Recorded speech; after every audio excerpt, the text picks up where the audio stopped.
कि आज नवरात्रि है और नवरात्रि का पहला दिन है। आज के दिन आपको क्या करना चाहिए, कुछ चर्चा हम आपके लिए करते हैं। जैसे आज नवरात्रि है तो आप सभी को आज घर में दीपक जलाकर पूजा करनी चाहिए। और नवरात्रि का अर्थ कई लोग कहते हैं, आप लोग समझते नहीं हैं, सनातन धर्म की गूढ़ता को लोग जानते नहीं हैं।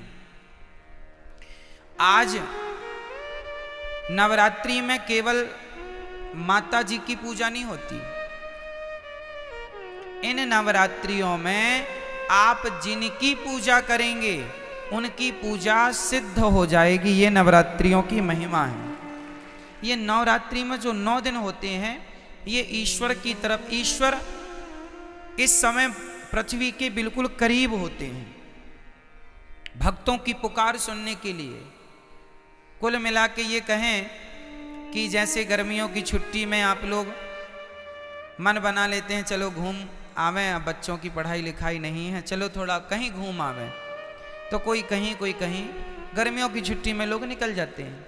उसी तरह भगवान साल में 2 बार पृथ्वी के समीप आते हैं देखने के लिए कि भक्तों का क्या चल रहा है। तो 9 दिन का भगवान छुट्टी का टाइम निकाल के 9 दूनी 18 साल में 18 दिन, नवरात्रि के 9 दिन ये, नवरात्रि के 9 दिन वो।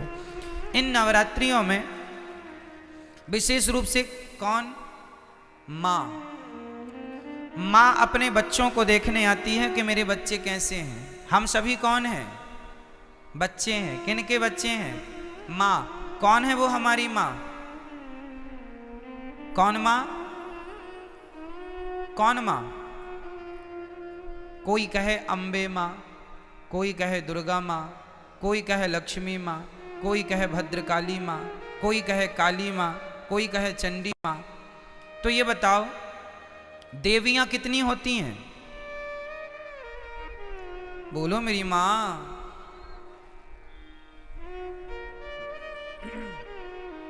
देवियां 9 नहीं होती मेरी माँ, और ना 10 होती।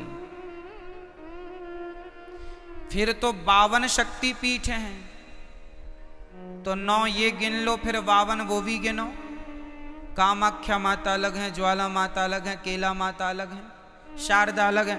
नवरात्रि में 9 में शारदा थोड़ी आती हैं, 9 में कामाख्या माता थोड़ी आती हैं। तो फिर 52 वो गिन लो और 9 ये गिन लो, तो फिर ये सब कोई गणना नहीं है। गिनती क्या है वो हम आपको नवरात्रि की सच्चाई आपको बताएंगे। एक्चुअली हमारी माता एक ही माता है, एक ही माता है। कौन सी माता, हमारी सबकी एक ही माता है, जिन माता का नाम है लक्ष्मी माता। उन्हीं लक्ष्मी माता का एक नाम है दुर्गा। जैसे पानी और नीर और जल, कितने नाम हो गए, 3 नाम हो गए, नाम 3 हो गए, पर बात एक ही है, तत्व एक ही है। आप कहेंगे पुष्प, सुमन, फूल, एक ही ना बात है, क्यों जी, सही है। जैसे किसी एक वस्तु के पर्याय अलग होते हैं, पर्यायवाची हैं ये। आकाश को हम गगन भी कहते हैं, आकाश भी कहते हैं, अंबर भी कहते हैं, बहुत सारे पर्यायवाची मिल जाएंगे आपको। उसी प्रकार जैसे पुष्प के अनेक पर्यायवाची हो सकते हैं और होते हैं, सूर्य के अलग पर्यायवाची होते हैं, सूर्य है, भास्कर है, आदित्य है ना, भौमाय नम भौम है, सब सूर्य भगवान के नाम हैं। जैसे सूर्य भगवान के 12 नाम हैं, जैसे पुष्प के अनेक नाम हैं, उसी प्रकार से देवी एक है, माता भगवती लक्ष्मी। उन लक्ष्मी को कोई दुर्गा कहता है, कोई भद्रकाली कहता। प्रथमम शैलपुत्री चा, आज शैलपुत्री की पूजा होती। शैलपुत्री मतलब माता पार्वती। शैल मतलब पत्थर की बेटी अर्थात हिमालय की बेटी। प्रथमम शैलपुत्री चा द्वितीयम ब्रह्मचारिणी, कल ब्रह्मचारिणी मैया की पूजा होगी। ये ब्रह्मचारिणी मैया कौन है? कल दूसरे नंबर पर जो ब्रह्मचारिणी मैया है वो मैया है वैष्णवी मैया, जो ब्रह्मचारी रूप में आज भी ब्रह्मचारी है ना माता जी, विवाह नहीं हुआ उनका। प्रथमम वैष्णव माता जी ब्रह्मचारी रूप में है। तो पहली पूजा पार्वती माँ से स्टार्ट होती है और दूसरी पूजा, तो देखो चाहे आप शैलपुत्री कहो या ब्रह्मचारिणी कहो, तत्व एक ही है। वो एक ही तत्व है, लक्ष्मी तत्व। भाई ये बताओ, आपकी बेटी को क्या कहते हैं आप? बोलो। बेटी नहीं कहते आप कहते हैं हमारे घर लक्ष्मी आई है। हाँ या ना? अच्छा, आप अपनी बेटी को लक्ष्मी कहते हैं, तो आप लोग अपनी बेटी को क्या कहते हैं? आप भी अपनी बेटी को लक्ष्मी। मतलब इस धरती में चाहे बेटी हो, अरे हमारे भारत में बहुओं को भी लक्ष्मी कहा जाता है। जब घर में बहू आती है तो हमारे यहाँ कहते लक्ष्मी के पांव पड़ते ही घर में सब मंगल हुआ है। क्यों? हमारे यहाँ बेटी को क्या कहते हैं और बहू को क्या कहते हैं? और माँ क्या होती है? बोलो, माँ क्या है? माँ भी लक्ष्मी है। सही है। कुल मिला के हम लोग अभी नवरात्रि में कन्या जिमाते हैं ना, कन्या भोजन कराते हैं, तो क्या सोच के कराते हो कि हमारे घर माता लक्ष्मी आई। दुर्गा मान लो, लक्ष्मी कहो, शारदा कहो, भद्रकाली कहो, महाकाली कहो, चंडी कहो, कुछ भी कह लो, पर्यायवाची हैं। तत्व एक ही है, लक्ष्मी तत्व। श्रीश्चते लक्ष्मीश्च पत्न्या बहोरात्रि पार्श्वे नक्षत्राणि। कहने का तात्पर्य यह है, वेदों में एक ही तत्व की उपासना है, श्री तत्व मतलब लक्ष्मी तत्व। वही लक्ष्मी तत्व दुर्गा के नाम से जानी जाती हैं। मैहर में उन्हें ही शारदा कहते हैं। अनेक रूप है ना, जैसे वृंदावन में बिहारी जी हैं, उड़ीसा में जगन्नाथ जी हैं, तो क्या ये दो हो गए? वृंदावन के बिहारी जी और उड़ीसा के जगन्नाथ जी क्या ये अलग अलग हैं? भाई वही कृष्ण उड़ीसा में जगन्नाथ बन के बैठे हैं, वही श्री कृष्ण वृंदावन में बिहारी जी बन के बैठे हैं, वही द्वारिका में द्वारिकाधीश हैं, वही पंढरपुर में विठ्ठलनाथ हैं, वही श्रीनाथ हैं। एक ही तत्व, अनेक रूप रूपाय विष्णवे प्रभु विष्णवे। उसी प्रकार एक ही परम तत्व है और वह है लक्ष्मी तत्व। वही लक्ष्मी आज प्रथमम शैलपुत्री चा, आज वही लक्ष्मी क्या बन के पूजेंगी? आज वही लक्ष्मी माता पार्वती बन करके पूजेंगी, जगत जननी कहलाएंगी। आज उनके हम पार्वती स्वरूप का पूजन करेंगे। तो आप लोगों को घर में दीपक जलाकर आज माँ भगवती का ध्यान, लक्ष्मी जी का ध्यान करना चाहिए। हे माँ, हमारे घर में ये आपका ही घर है, आप हमारे मन मंदिर में आकर बैठ जाइए, हमारी बुद्धि को निर्मल कीजिए, हम सदा आपकी सेवा करते रहें, हम सदा आपकी आराधना करते रहें और हमारे घर में ये खुशियों का दिया सदा जलता रहे, ये ज्ञान का, ये भक्ति का दीपक सदा प्रज्वलित होता रहे। आज के दिन आपको राम रक्षा स्तोत्र, नारायण कवच का पाठ करना चाहिए। जो भी पाठ करेंगे, कुछ ना आवे तो श्रीमन नारायण आप आज श्रीमन नारायण का जाप करें तो वह नारायण का जाप भी सिद्ध होगा। आप यदि ओम नमः शिवाय का भी जाप करें तो आज जो भी जपेंगे वो सिद्ध होगा। आप ओम नमः शिवाय जपें या गंग गणपतये जपें या दुर्गा माता जी का मंत्र जपें या फिर आप श्रीमन नारायण जपें, जो भी आज जपेंगे आज मतलब 9 दिन तक निरंतर, वो आपका सिद्ध। इसलिए ये 9 दिन विशेष पूजा पाठ के लिए निकाले जाते हैं। साल भर आप फुर्सत नहीं पाते, समय मिलता नहीं है, 9 दिन का समय निकाल लो और पूर्ण रूप से भगवान के होकर भगवान की शरण में रहो। ये नवरात्रि है। ठीक है, जो आप जपेंगे उसमें आपको सिद्धि प्राप्त होगी। तो इसलिए इन 9 दिनों में बहुत अच्छे से हमें अपना जीवन आनंद पूर्वक व्यतीत करना चाहिए। और यहाँ पर एक संकेत भी है कि दुनिया वालों, नवरात्रि में जिन कन्याओं को बुला बुला कर, पांव धोकर, माहौर लगाकर जिनकी पूजा करते हो, जिन्हें दक्षिणा देकर विदा करते हो, खीर पूड़ी खवाते हो, उन कन्याओं को केवल एक दिन के लिए देवी ना मानो, सदा सदा के लिए नारियों को देवी मान के उनकी सेवा, उनका सम्मान करो। नारी का सम्मान सदा लक्ष्मी मान के आप आज नवरात्रि में एक लड़की का आप सम्मान करते हैं देवी मानकर, और नवरात्रि जाने के बाद उसी नारी का आप अपमान करते हैं, तो ये तो कोई बात हुई नहीं। नारियों का सदा सम्मान बना रहे। देखो हमारे सनातन धर्म में नारियों का कितना बड़ा आदर है, कितना बड़ा सम्मान है। दुनिया के किसी धर्म में, मजहब में नारियों का इतना बड़ा सम्मान नहीं है। हमारे यहाँ भगवान मानकर नारियों को पूजा जाता है, देवी मानकर पूजा जाता है। और केवल नवरात्रि में नहीं, नवरात्रि आई तो नवरात्रि के द्वारा तुम ये मान लो कि भाई ये सदा सर्वत्र पूज्य है।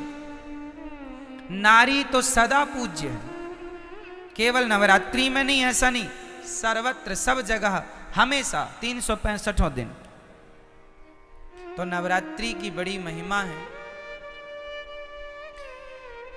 इन नवरात्रियों का पूजन भागवत जी में आता है कि भगवान श्री कृष्ण के जब जामवंत जी से युद्ध करने भगवान गए, तब उनकी अनुपस्थिति में 9 दिन का द्वारिका में एक महायज्ञ हुआ था देवी जी को प्रसन्न करने के लिए।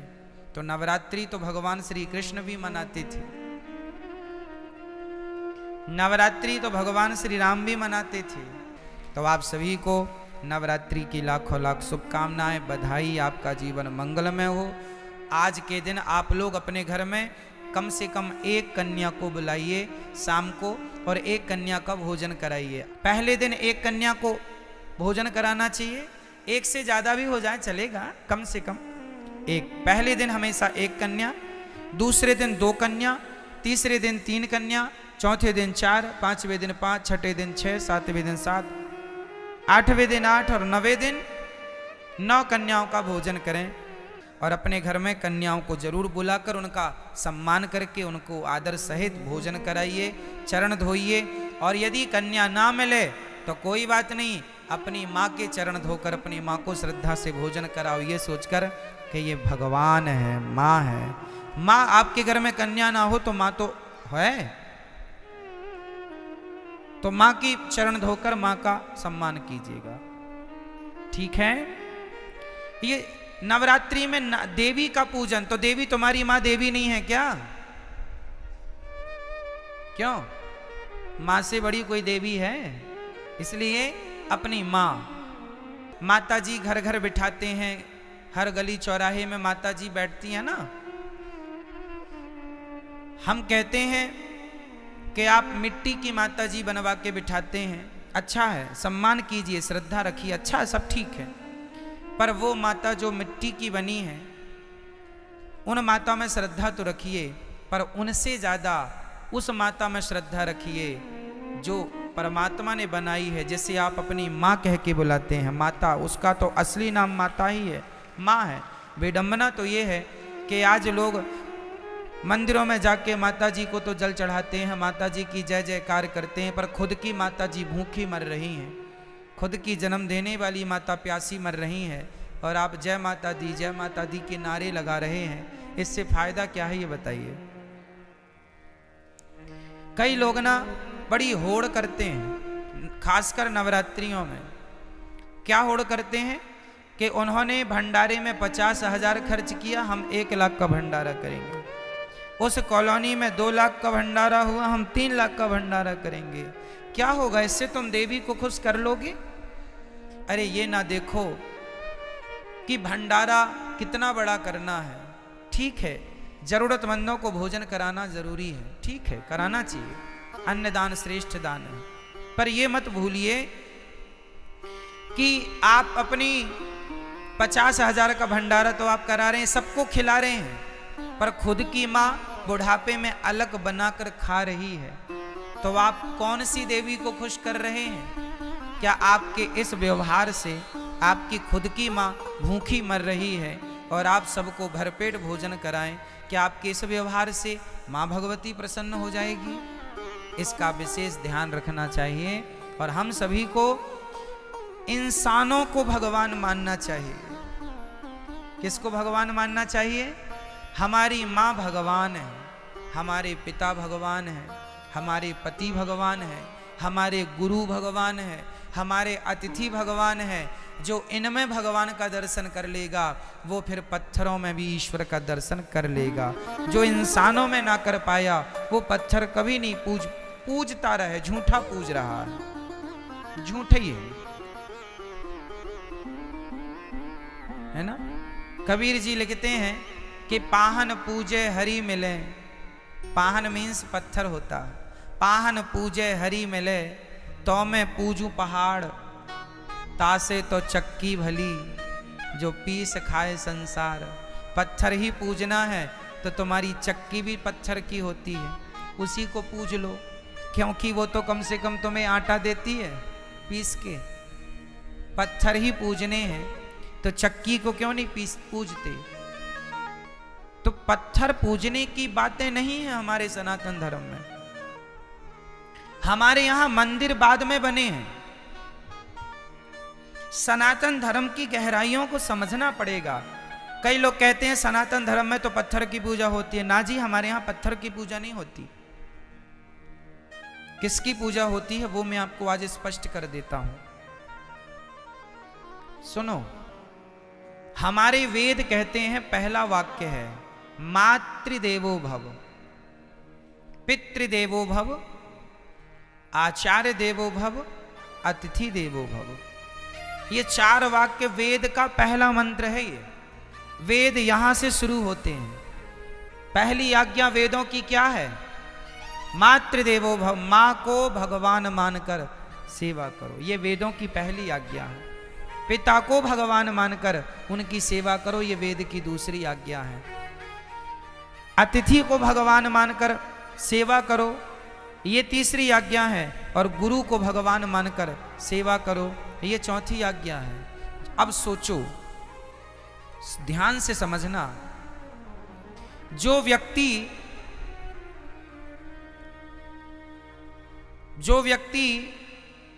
पहाड़े में काखा गाघा को समझ लेगा, भाई अखबार में भी काखा गाघा ही लिखा है, पर अखबार के काखा गाघा को समझने के लिए पहले आपको कौन सा काखा गाघा पढ़ना पड़ेगा?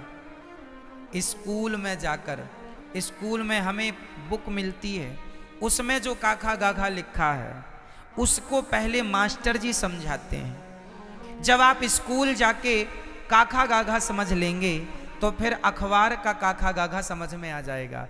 यदि स्कूल में काखा गाघा समझ नहीं पाए तो अखबार आप पढ़ नहीं पाएंगे। अखबार पढ़ने के पहले आपको स्कूल जाके पढ़ना पड़ेगा। जो स्कूल ना जा पाए, जो नहीं पढ़ पाए, वो आज भी अखबार नहीं पढ़ पाते। क्यों जी? सत्य है। अखबार पढ़ने के पहले क्या पढ़ना पड़ेगा? स्कूल में जाके आपको अपनी शिक्षा पूरी करनी पड़ेगी, तब कहीं जाकर हिंदी का बोध होगा, तब हिंदी का अखबार पढ़ पाएंगे। इंग्लिश का बोध होगा, इंग्लिश का अखबार पढ़ पाएंगे। उर्दू का बोध होगा, उर्दू का अखबार पढ़ पाएंगे। अखबार पढ़ने के पहले कुल मिला के आपको पहले स्कूल जाना पड़ेगा। क्या ये बात सत्य है? बोलो हाँ या ना। उसी तरह जैसे स्कूल में काखा गाघा समझ लिया एक बार, उसके बाद दुनिया में कहीं काखा गाघा लिखा हो हम तुरंत समझ लेंगे। और स्कूल में नहीं समझा तुमने काखा गाघा तो फिर जमाने में लिखा तो है, तुम समझ नहीं पाओगे कि लिखा क्या है। आप देखो यहां बहुत कुछ लिखा है, कौन समझ पाएगा? जिन्हें अक्षरों का ज्ञान है, ज्ञान ही नहीं है, 52 अक्षर का कोई ज्ञान नहीं है, नॉलेज नहीं है, तो लिखा तो बहुत कुछ है, कहां कोई पढ़ पा रहा है। उसी प्रकार जैसे अखबार पढ़ने के पहले हमें स्कूल जाकर पढ़ना पड़ता है, उसी प्रकार पत्थर में भगवान है, पर पत्थर के भगवान को देखने के पहले अपनी माता के अंदर भगवान को देखना पड़ेगा, पहले अपने पिता के अंदर भगवान को देखना पड़ेगा। जो माता में भगवान को देख सकता है, जो पिता में भगवान को देख सकता है, जो गुरु और अतिथि में ईश्वर को देख सकता है, वही पत्थर में भी भगवान को देख सकता है। जो माँ में भगवान को ना देख पाया, उसे पत्थर पत्थर ही दिखेगा, तुम कितना भी पूजा करो। पत्थर है, कहते हैं, कहावत सुना होगी आपने, अनपढ़ के लिए काला अक्षर भैंस बराबर। अनपढ़ के लिए कहावत है काला अक्षर, सुनी कहावत ये वाली कि नहीं? क्या अर्थ है इस कहावत का? अनपढ़ है उसे तो काला काला दिख रहा है, भाई पुस्तक लिया तो अखबार लिया है, बस अब काला काला, क्या काला काला पूत दिया। अरे पगले, उसमें बहुत कुछ लिखा, लेकिन क्या करे, अनपढ़ है, काला अक्षर भैंस बराबर। उसे काला नजर आता है, उसे काले में अक्षर नजर नहीं आ रहे, क्योंकि पढ़ा नहीं है।